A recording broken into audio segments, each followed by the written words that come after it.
I'm Dave. And I'm Pete. You're watching Into the Studio.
Hi, and welcome back to the channel. I'm Dave. And I'm Pete. And today we're going to be talking about the Oscar Schmidt OE20. This is a Les Paul style guitar made by Washburn. It is a 24.75 scale guitar, 22 frets. It's available in a few different colors. It comes in a glossy black, an elegant gold, which was pretty nice, but to see it, nice. Usually it is, but to see it in person, I don't know. Maybe it was just a store, but I didn't really like the color. And this black purple burst, which caught my eye, but you know, most guitars I own are some type of burst with a wood grain. I like the purple on there. I purple and green. I love green and blues. It has a 3-way tone switch on it.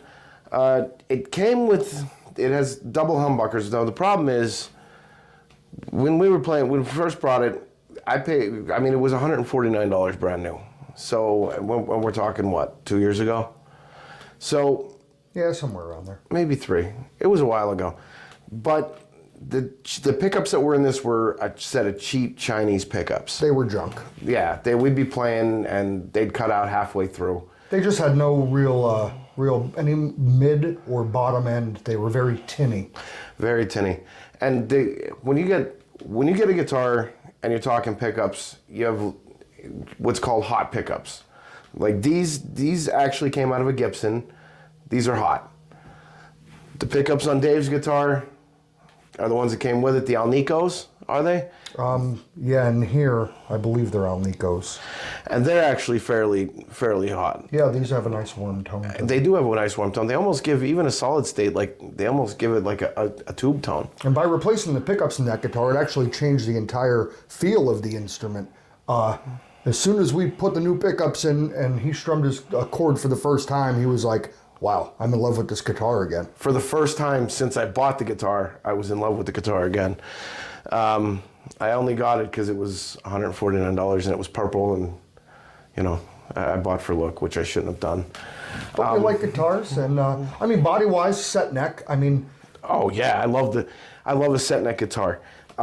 It does have a volume and a tone knob for each pickup, which is nice. Now there's still cheap Chinese pots, but we haven't had any problems with them. They're nice and tight when you go to turn them. You know, you get some resistance, which you want to get. The body itself is it's a mahogany body with a flame maple top. What kind of neck is on it? It's got a maple neck, rosewood fretboard.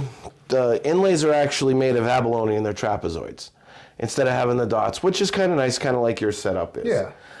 What's and cool? It looks nice. It's not like some of that fake mother of pearl, I call it mother of pearl seat. Yeah. Not a very not a very attractive not very look. Attractive. They're all right if they're just the little dots, but when you have an actual inlay, you want something that looks a little better and gives it a better feel. The bone, this isn't a bone nut. Is it? Yeah, which kind of threw me for a loop because not a lot of companies. Well, I'll tell you, a lot of anymore. these cheaper guitars are starting to come out with that. Same thing with this. I was very surprised when I read that it had a bone nut. Again, for I think a budget line guitar, to have a bone nut is a plus because it's going to help with tuning.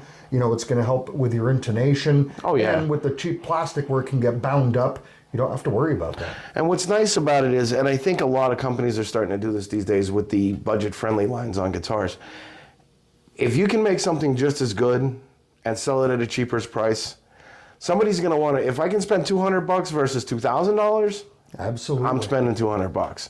If it sounds good, it really feels good. It doesn't have any cutouts for your body, unfortunately. Well, I mean, Les Pauls don't either. And this is very much like a Les Paul copy. I mean, ABR bridge, almost exactly. I mean, compared to the Gibson Les Paul, it is almost the same exact thing. Yeah, it's pretty close. I would like to put a different bridge on it, but for right now, this bridge will work out just fine. Yeah, I mean, the Les Paul, I have the roller bridge. I like that because it helps keep it in tune. That's one thing that Les Pauls are notorious for, not staying in tune.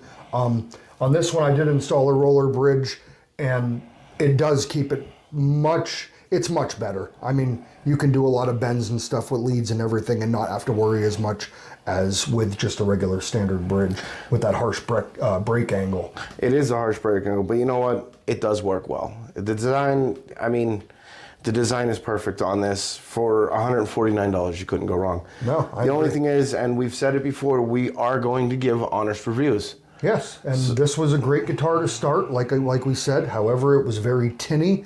Definitely needed an upgrade on pickups. And The Pete said, pickups that were in this, the Fell pickups apart. that were, yeah, they fell apart. When we took them out of there, it was like, whoa. Like, he picked it up and the whole thing, you were holding the top of it in your hand and the everything else bottom was on it. bobbin just fell apart. That was pretty wild. The bobbins are on pickups like these that are open. These have a cover on them. How this is a humbucker, so it has basically two single coils. This plastic piece, there is copper wire wrapped around that, like a sewing machine bobbin, and they're called bobbins. Well, when I pulled it out, the bottom literally fell apart, and a few of the magnets even fell out. Yeah, we should have saved those. We could have put pictures up. Yes, I didn't think. And actually, we could have made some jokey memes and, we could have had some fun with it. Absolutely. Now, Next time. Oh, yeah, definitely. I'm We'll sure be we'll- reviewing some crappy guitars, I can guarantee that, because we're going to order some off Wish, and I really don't have high expectations from that. I don't have a whole lot of high expectations. However, You never know. we were shocked by one. You're right. That'll come up eventually. We're going to save that for a surprise. But I think I think we should come to a conclusion right now. If we get one that's a real piece of crap, we should have some fun and destroy it. Yes. And we will entertain the masses when we do it. I think what we're going to do, if we get a really crappy guitar, we're going to take my flamethrower and burn it in my driveway. Yes, he has an actual flamethrower. And we're going to burn it in my driveway. Cool. That'll be fun. Let's hear how this thing sounds. That sounds good to me. What do you say we get started? Let's have a jam session. Let's go.